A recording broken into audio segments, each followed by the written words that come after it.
Hello everyone, this is Lincoln Prime, and today we are taking a look at the Transformers Studio Series Rise of the Beasts Voyager class Battletrap.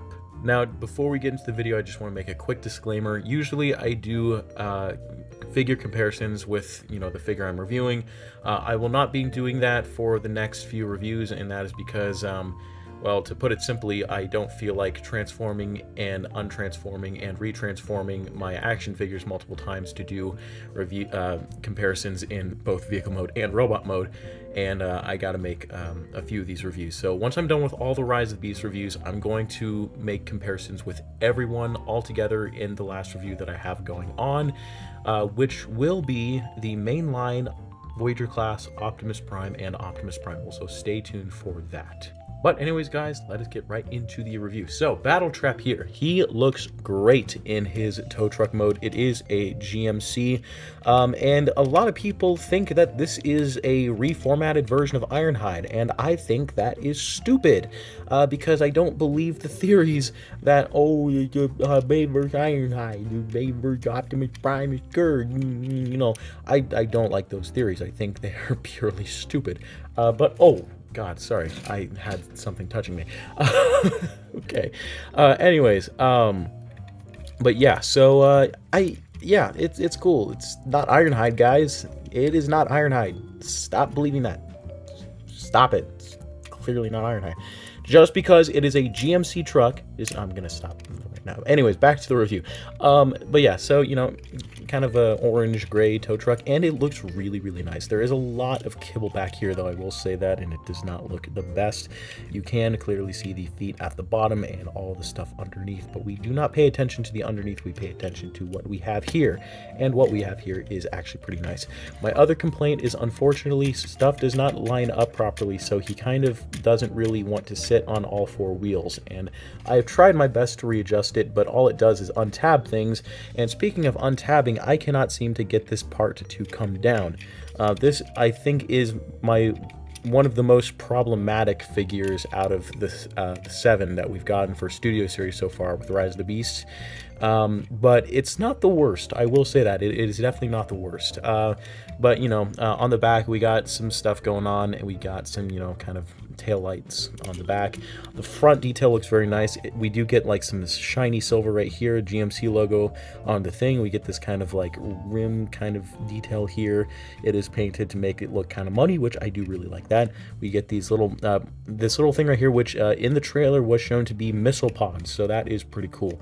We get orange for the windshields, which does look very nice, and we do see the stuff on the inside, and you can pretend that the arms here are seats, even though that's not really what a seat looks like. But yeah, and we do also get these orange light parts up here at the top. We get a horn right here. Side view mirrors look pretty nice. We get these details, which are tabs in robot mode, and they do not look very great in vehicle mode, but you can pretend that they are something else.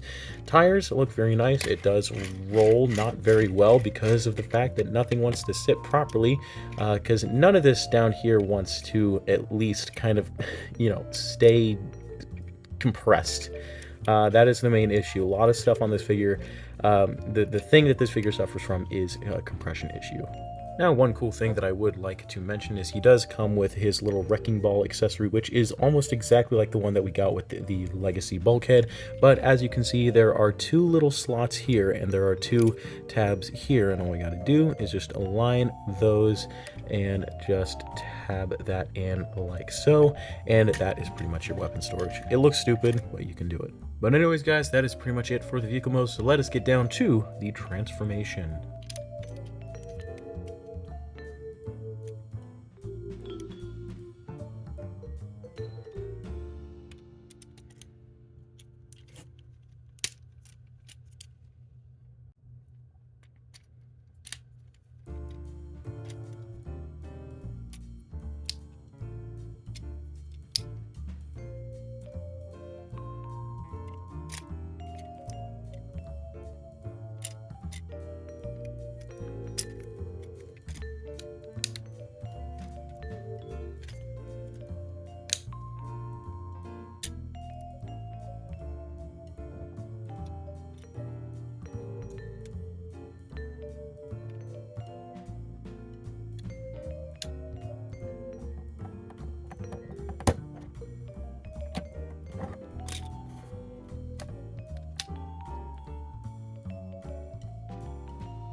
And here we have the Transformers Studio Series Rise of the Beast Voyager class Battletrap in his robot mode, and he looks fantastic. Kind of moving in on the detail, the face looks very, very nice in my opinion. In my opinion though, he kind of looks like he's blushing a little bit. Those are actually his eyes, apparently, from what we've seen in the trailer, and these little parts that look like eyes that are underneath the head crest are actually his eyebrows. So yeah, there's that. But yeah, those are eyes, and I always thought those were just his cheeks and he was blushing the entire time. Don't blame me, guys. That's just what it looks like. But we do get some nice silver paint for the top of the head, some more silver paint in the face, of course the red paint for the eyes, and just more orange detail. It's molded in orange plastic, so that's not really painted. We get some more detail for the chest. That's more so kind of robot modified, if you know what I mean. These parts right here are unfortunately not accurate. The part that actually, these are actually supposed to be the little this part right here. It's supposed to carry over into robot modes. This was more so based off of concept art, since that is not the case. But in terms of how it looks, it does look decently accurate to his robot mode appearance in the trailers as far as what we've seen so far. But you know, more detail, we get some silver paint for here on the knees, some silver paint for the shins, and some orange paint for these little parts right here on the feet. You get some more orange there for the sides of the arms, and that's really about it. We do get some more of that muddy. This is a faux part right here, this chest section, so yeah, but it is painted very nicely. In terms of the back, you know, he does have his backpack, but you know, at this point we shouldn't expect any less from Transformers figures, especially with Studio Series. Sorry, but yeah, it looks great in my opinion. The one thing that I do have a gripe about is these little parts right here that stick out of the arms. These are not accurate, and I wish that there was a way to properly remove them, but unfortunately there is not. So yeah, those are just unfortunately there, and yeah, you can try to move them around, but it's not going to do much, unfortunately. So those are just doomed to be there for eternity, and there's nothing you can really do about it, unfortunately. Now, what they are supposed to do is, wow, that sounded like a slight voice crack. You rotate this around, you bring this down like that, and it turns into a gun, I guess. That's what the promotional art for this figure made it look like, and he does have blasters in in the trailer, but those are Gatling guns. This does not look like a Gatling gun. It looks like a work tool. So yeah, you can do it. It's just, you know, it won't make a lot of sense, but it's a thing you could do. Now, of course, like I showed earlier, he does come with a weapon, his little wrecking ball weapon right here. This does split apart exactly like the bulkhead wrecking ball, and there is a little slot right here. It can go into either hand, so just put it into here, bring it down, and close it over the hand like so, and he has his wrecking ball accessory. Now, unfortunately, there is a molded chain inside, but you cannot, there's no chain like accessory that you can attach to it, which I feel would have been nice, but unfortunately you don't have that, so he can't just like flail his wrecking ball around like a mace, unfortunately. But you know, you have that, so that's pretty cool, I guess. Now, in terms of articulation, we do have a ball joint at the head, which allows him to look up that far and down not too far. It can rotate all the way around, but there's a lot of stuff blocking it, so you get the idea. And it is kind of tight too, not really a lot of side to side or anything like that, but yeah, that's pretty much it for the head. Full rotation at the arms like so. They can move out that much and in that much, and there is a hinge at the shoulder as well as this little part right here for transformation. There is a swivel at the bicep, a bend at the elbow, and that is pretty much it for our arm articulation. And I'm not going to count this part because I already kind of showed that off. Nothing in the hands, and that's really about it. Swivel at the waist, that can also go all the way around, but it does kind of get hindered by this little back section back here. So yeah, legs can kick forward about that much, back pretty decently. There is a swivel at the thigh, a very nice bend at the knee, and the foot can go down and not up too far, but there is a very nice pivot in the ankle. So articulation for this figure is pretty nice in my opinion. And for my final comments on this figure, I would recommend him. He's definitely one of the weaker figures in the line. I mean, not as weak as freezer, but you know, he's definitely he's passable. Lots of problems. Going into vehicle mode is a challenge.